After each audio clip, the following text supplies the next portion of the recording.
What's up, my dudes? This is going to continue talking about the rebalancing of my portfolio. And again, this is not financial advice. This is mostly for me.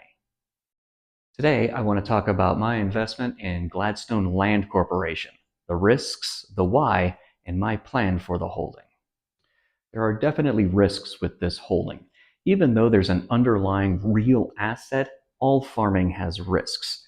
My grandfather lost his farm because his crops were destroyed in a hailstorm, and then the next year he was hit by a tornado. So I understand personally that agriculture is not a guaranteed safe investment. And with Gladstone specifically, they're shifting from fixed rate leases into participation leases. This means that they get a lower base rent, but they get to participate in the profits from the farm itself. So the guaranteed cash flow is lower, but the upside potential is higher. And I want to talk more about that in a minute. There are also some macro risks right now. With all of the issues in Iran, it's making fertilizer prices increase and making availability less certain. Also, there's going to be a strong El Nino this year, and that can cause flooding and possible fungal root infections.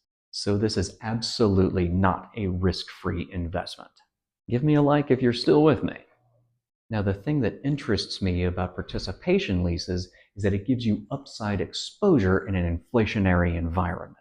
And the crops here are not corn, wheat, or other annual crops. We're talking about grapes for wine, almonds, and pistachios, crops that take a really long time to begin producing, but also operate on much longer cycles.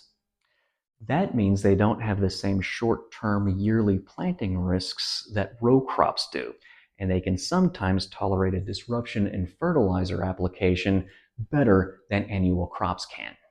And if El Nino can refill the water reserves without causing excessive flooding, that could mean a strong growing season for some of these farms. These specialty crops tend to have more pricing power than commodity crops do, meaning they can tend to absorb these increases in pricing of inputs such as fertilizer better than commodity crops can. Right now, I've rebalanced so that I own about 300 shares, and I'm looking at increasing that position over time, possibly to as high as 900 shares, but I'm waiting for the pricing to dip below $9.50, which is my current average cost. And again, this isn't going to be all at once. This is going to be a slow build to that 900 shares. And honestly, there's a personal reason why I like this move to participation leases rather than fixed rate leases. It gives farmers more flexibility if things go sideways. And honestly, when farmers get crushed by the economy, it reverberates through the price of everything. Less production means higher prices. Less stability means higher prices. So if participation leases help create a more sustainable structure for the people actually working the land, I'm willing to accept a little more short-term volatility for that.